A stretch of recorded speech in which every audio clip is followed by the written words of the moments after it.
Hi everyone, Station Master Joe here. Now for the third and last storytelling session of my second virtual train fun day, I have asked Saddletank Books author Pauline Hazelwood to read to you one of her Saddletank books. So enjoy it, boys and girls. Hello, this is Pauline. I'm going to read you the second book in the Saddletank Books series, and it's Winifred Goes to America. And it's dedicated to all those who love steam engines and have a spirit of adventure. So we've got the title page, and then the map showing where she travelled from Wales all the way across the North Atlantic to the USA.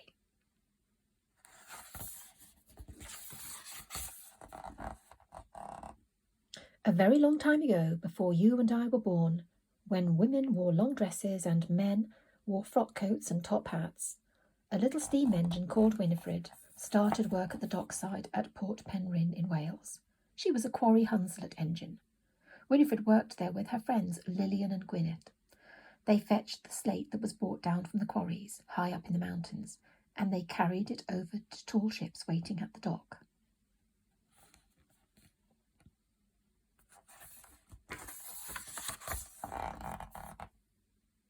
Winifred would watch the ships leave the dock and long to sail with them. When can I go on a ship? She wondered. Lubach, her driver, would laugh and say, "My beloved Winifred, those ships are not for you." Every day the tall ships sailed out to sea, loaded up with slate, and each summer the children came to see Winifred. They would ride on the footplate, climb over her big saddle tank, and be allowed to toot the whistle.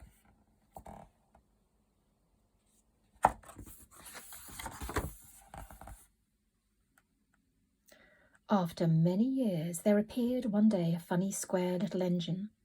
He didn't need any steam. He was called a Ruston. "I'm a diesel," said the Ruston, "and I've come to do your job." "Time to go. You're too slow," he laughed. "They're sending you to work up on the mountain." And he chudded away, grinning. Well, by now, the tall ships with their billowing sails had long gone and been replaced by modern cargo ships. Winifred knew that she had friends up in the quarry, so soon she said goodbye to Lubach and chuffed away up the mountain to her new home. Lubach could now retire to look after his garden with all his happy memories.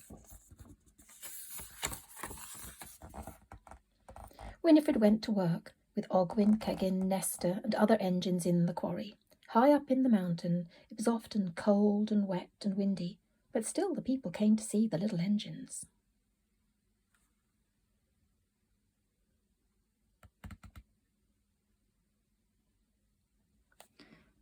The men would sing and laugh, and all the engines were very happy.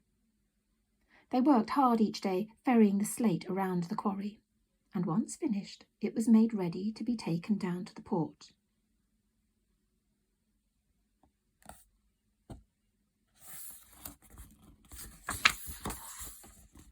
Until one day they heard a distant chuddering noise. "The diesels are coming! The diesels are coming!" cried out Ogwyn. And sure enough, up the track came the diesels, calling out, "Time to go, you're too slow. Time to go, you're too slow." Oh dear.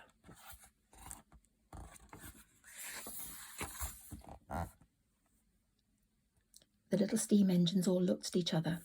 Everyone was very annoyed. Soon a reporter and a cameraman came to ask them what they thought, and they filmed the engines and the quarrymen. The little engines now sat idly waiting to see what would happen to them. Meanwhile, the diesels started to do their jobs. A few days later, a very unusual man came huffing and puffing up the mountain. "Howdy, folks, where are those beauties?" he cried out in a loud, friendly voice. "Gee," he drawled, "I was sitting in my hotel room in Scotland and I saw you guys on my TV. I want you girls in my show, top of the bill." The man was called Mr. Arnett, and he wanted to buy 6 engines and take them to his home in America. Winifred was delighted, as she'd always wanted to cross the seas, sail away, and see the world.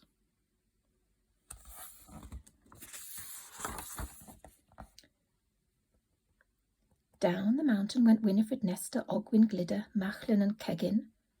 Now the diesels looked on enviously as the engines were loaded onto trucks on the main line to Manchester.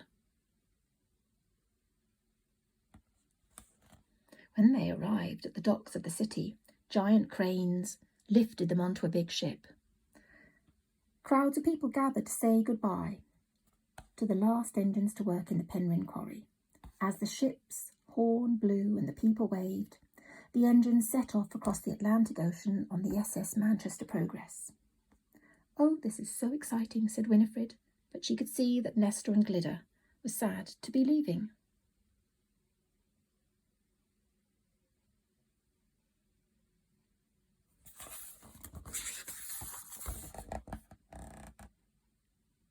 They headed for Norfolk in Virginia, and the engines all started to enjoy being out at sea. At the beginning, the occasional seabird that had got lost and wandered too far from the coast would land on the ship. But soon the engines saw dolphins and whales and flying fish. Winifred loved the vast horizon, the sky, the sea, and the beautiful sunsets. The journey took many days, and it wasn't long before the first storm arrived, with crashing waves that were taller than the ship. But the little engines stayed safe on board.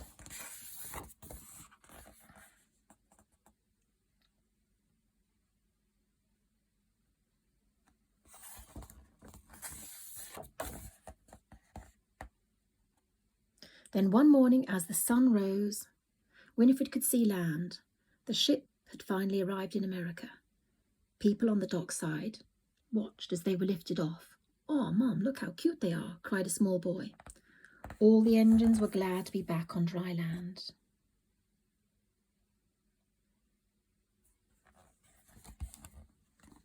They were all hoisted onto trucks and made their way through the city. The little steam engines felt very small.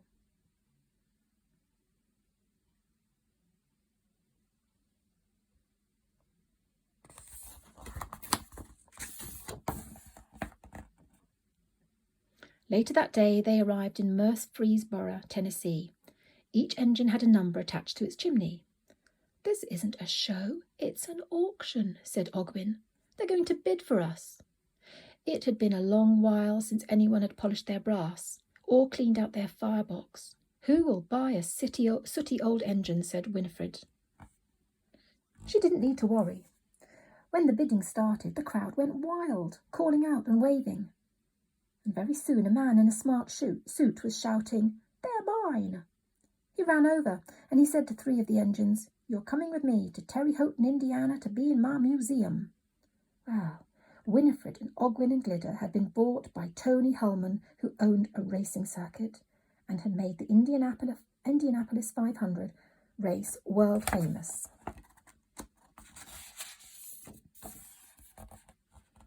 Winifred was taken to the museum and placed next to a rather jolly Jaguar and a beautiful Bugatti. Then she watched shyly as the visiting crowds came in. "Go get 'em, girl," said the cars encouragingly, and Winifred started to tell the people all about steam engines, the quarries and whales. The people loved it. Winifred was so happy. She smiled, and she wondered what they would think of it all back home in Wales.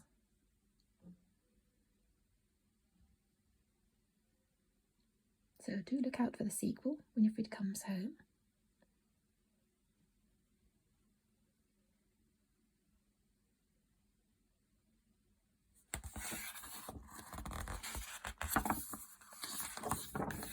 Then we've got the map again of her journey.